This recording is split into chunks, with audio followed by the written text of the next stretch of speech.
Good evening दोस्तों। तो आज हम लोग बात करने वाले हैं WWE के अपडेट के बारे में। तो वीडियो शुरू करने से पहले प्लीज़ लाइक करें, सब्सक्राइब करें और बेल आइकन दबाना ना भूलें। तो सबसे पहले हम लोग बात करते हैं कोडी रोड्स के बारे में। तो कोडी रोड्स के बारे में ये खबर निकल के आ रही है कि जब उनका मैच रैंडी ऑर्टन से हुआ था रेसलमेनिया 42 में, तो उनके आंख में एक चोट लग गई थी। तो कोडी रोड्स चाहते थे कि स्मैकडाउन में वो एक आई पैच लगा के आए, ताकि ताकि लोग उनकी इंजरी को सीरियस मिले। लेकिन ट्रिपल एच ने इस आइडिया को रिजेक्ट कर दिया और कोडी रोड्स को नॉर्मली आना पड़ा। अब बात करते हैं रोमन रेंस के बारे में, जिन्होंने एक स्टेटमेंट देते हुए ये कहा कि टाइटल जो होता है वो मैन को नहीं बनाता, जबकि मैन टाइटल को बनाता है।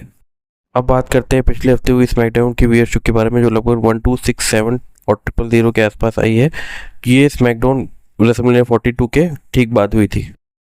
अब बात करते हैं मंडे नाइट रॉ के बारे में, जो कि रेसलमेनिया 42 के ठीक बाद हुई थी। उसकी व्यूअरशिप भी निकल के आ गई है, जो लगभग 3,30,000 के आसपास की है, जो कि बहुत अच्छे नंबर्स हैं।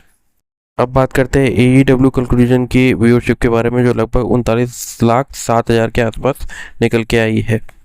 अब बात करते हैं TNA इम्पैक्ट की व्यूअरशिप के बारे में, जो लगभग 17,05,000 के आसपास निकल के आई है।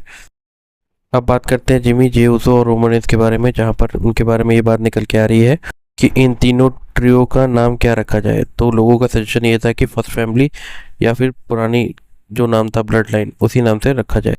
अब बात करते हैं ब्रॉन बेकर के बारे में। तो उनके बारे में एक खबर निकल के आई कि लास्ट टाइम जब सेथ रॉलिंस ने ब्रॉन बेकर पर हमला कर दिया था, तो उनके सर पर सर पड़ गया था। आप उनके सर पे स्ट्रेचर्स देख सकते हैं। अब बात करते हैं एलिस्टर ब्लैक की, जिनको WWE ने अभी फायर किया है, और उनके रूमर्स ये निकल के आ रहे थे कि वो AEW में जाएंगे, लेकिन AEW कंपनी ने उन्हें मना कर दिया है।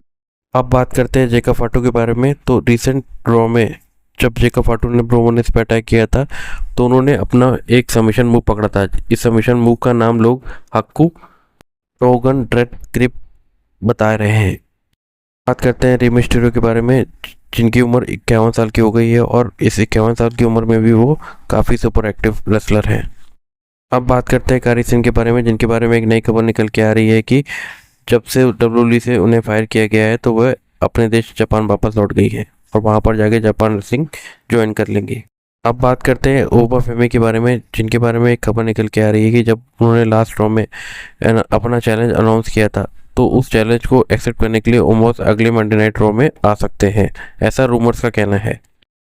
अब बात करते हैं गिटार वाले रेसलर की, जहां पर 2003 में द रॉक गिटार बजाया करते थे, 2019 में एलएस गिटार बजाया करते थे, और अब 2026 में जो हेनरी ने गिटार बजाना शुरू कर दिया है।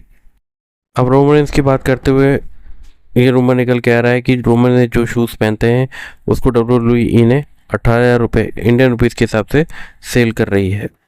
अब बात करते हैं TKO प्रेसिडेंट मार्क शेपिरो के बारे में, जहां पर उन्होंने एक अनाउंसमेंट करते हुए ये कहा है कि निक खान और ट्रिपल एच अब AI का यूज़ कर रहे हैं स्टोरी लाइन के लिए, ताकि अच्छी से अच्छी स्टोरी लाइन बनी जा सके, और उन्होंने स्टोरी लाइन के मेंबर को फायर कर दिया है।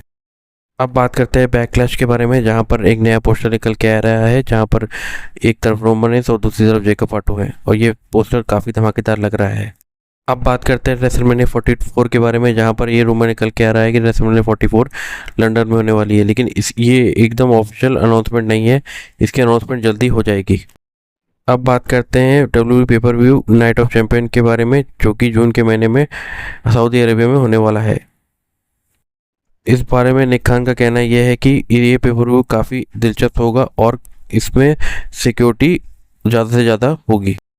अब बात करते हैं रोमन रेंस के बारे में, जिन्होंने 5 साल पहले बैकलैश में सितारों के अगेंस्ट अपनी अनडिस्प्यूटेड चैंपियनशिप डिफेंड की थी, लेकिन अब 5 साल बाद वो अपनी वर्ल्ड हैवीवेट चैंपियन बैकलैश में सोलो सिकोवा के भाई जेकब फाटू के अगेंस्ट डिफेंड करेंगे। अब बात करते हैं सेथ रॉलिंस और कोडी रोड्स के बारे में, जहां पर ये रूमर निकल के आ रहा है कि सेथ रॉलिंस को भी किसी एक हेल्प की ज़रूरत है, और वहीं दूसरी तरफ कोडी रोड्स भी खाली हैं, तो ये दोनों की दोस्ती फिर दोबारा हो सकती है और इन दोनों की स्टोरी लाइन एक साथ चल सकती है। बात करते हैं AEW डायनामाइट के बारे में, जहाँ पर उनकी टिकटें 4,994 के आसपास बिक रही है, लेकिन WWE की मंडे नाइट की रॉ की टिकटें 8,000 लगभग बिकती हैं। अब बात करते हैं शिमस के बारे में, जिनको एक शोल्डर इंजरी हो गई है, वो काफ़ी दिन तक रिंग में दिखाई नहीं देंगे। तो दोस्तों आज की वीडियो यहीं तक थी। प्लीज़ लाइक करें, सब्सक्राइब करें। Thank you.